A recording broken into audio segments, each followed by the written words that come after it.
प्रसिद्ध तबलावादक झाकीर हुसेन यांचं निधन झालंय। अमेरिकेतल्या रुग्णालयात सॅन फ्रान्सिस्कोमध्ये गेले अनेक महिने त्यांच्यावर उपचार सुरू होते। 73व्या वर्षी त्यांनी अखेरचा श्वास घेतलाय। तबल्याच्या तालावर सर्वांना मंत्रमुग्ध करणारे उस्ताद आपल्यातून गेलेले आहेत। संगीत जगतातील अत्यंत दुःखद अशी ही बातमी। तबला मास्टर झाकीर हुसेन यांचं निधन झालेलं आहे। खरं तर एक असा काळ होता जेव्हा झाकीर हुसेन कॉन्सर्टमध्ये येणार याची बातमी कळताच ते कॉन्सर्ट हाऊसफुल व्हायचे, प्रेक्षकांची तुडुंब अशी गर्दी व्हायची। पण आज मात्र तबलाचा तो नाद शांत झालेला आहे आणि संगीत विश्वाकरता भारताकरता मन हेलावून टाकणारी ही बातमी आहे। या सगळ्याविषयी प्रतिक्रिया देण्याकरता ज्येष्ठ तबलावादक सुरेंद्र मोहिलेजी आपल्यासोबत जोडले गेलेले आहेत। सुरेंद्रजी, आज उस्ताद आपल्यात नाही राहिले। हो, ऍक्च्युली आजचा दिवस हा म्हणायला गेला तर संगीत विश्वासाठी आणि संपूर्ण भारतासाठी हा काळा दिवस आहे। कारण ही उस्ताद झाकीर हुसेन ही आपल्याला भारताला मिळालेली, देवाकडून मिळालेली एक देणगी आहे। खरंय। आणि आज असं वाटतं की देवाने ती देणगी परत घेतली आपली परत त्यांच्याकडे। पण एवढंच आपल्याला समाधान आहे की गेली 62 वर्ष म्हणजे त्यांच्या वयाच्या 9व्या वर्षापासून आता 73व्या वर्षापर्यंत आणि मागच्या महिन्याच्या 29 तारखेपर्यंत अखंड आनंद देण्याचा काम ह्या कलाकारांनी केलेलं आहे। आणि संपूर्ण म्युझिक फील्डनी म्हणा आणि म्युझिक इतर ज्याला म्युझिक समजत नाही, भारतीय शास्त्रीय संगीत समजत नाही, त्या व्यक्तीनी लहान वर्षाचं 5 वर्षाच्या मुलापासून 90 वर्षाच्या माणसापर्यंत ज्याच्या मनावर त्या ह्या तबल्याचं गारुड निर्माण करू शकले असे हे झाकीर हुसेन आहेत। आणि एवढा मोठा कलाकार मागच्या 200-300 वर्षात माझ्या बघण्यातला नाही, पुढे होईल की नाही सांगता येत नाही। म्हणजे अक्षरशः हा तारा ज्याला म्हणतो आपण, चमकता तारा, तो आपल्यातून निघून गेलेला आहे।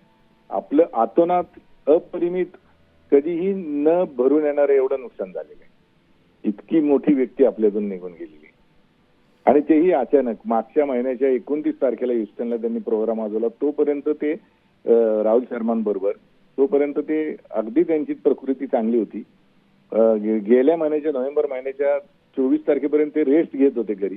त्यानंतर त्यांची प्रकृती खराब झाली। गेले 2-2.5 आठवडे त्यांची प्रकृती खराबच होत गेली आणि मग ते आपल्यात आता नाही आहेत। सुरेंद्रजी, तुम्ही उस्तादजींबरोबर काम केलेलं होतं, कशी होती त्यांची एकूणच काम करण्याची पद्धत?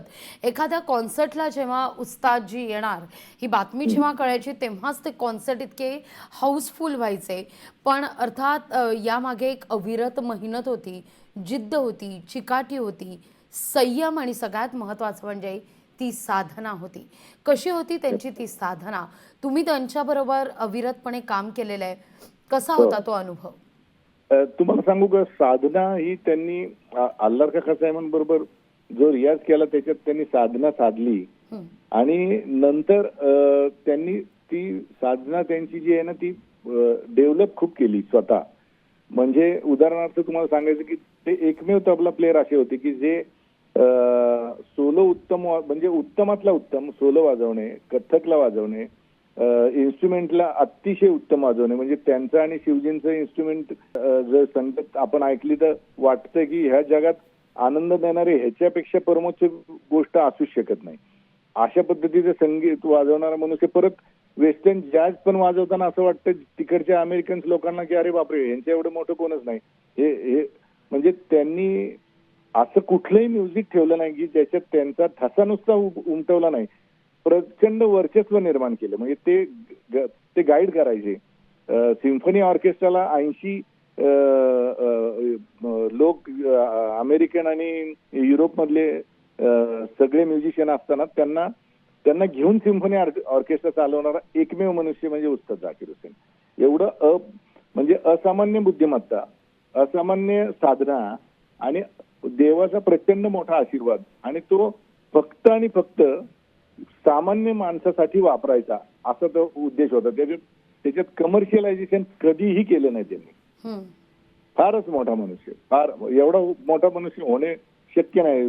200-300 खरंय, 300 वर्ष खरंय. मागे गेला तरी तुम्हाला असं मिळणार नाही कुणी, आणि पुढे तर होण्याची शक्यता वाटत नाही मला. खरंय खरंय. आपलं अपरिमित नुकसान आहे खऱ्या अर्थाने एक नक्षत्रांचं देणं होतं उस्तादजी. अक्षरशः. सुरेंद्रजी, खूप खूप धन्यवाद आमच्याशी संवाद साधलात त्याबद्दल.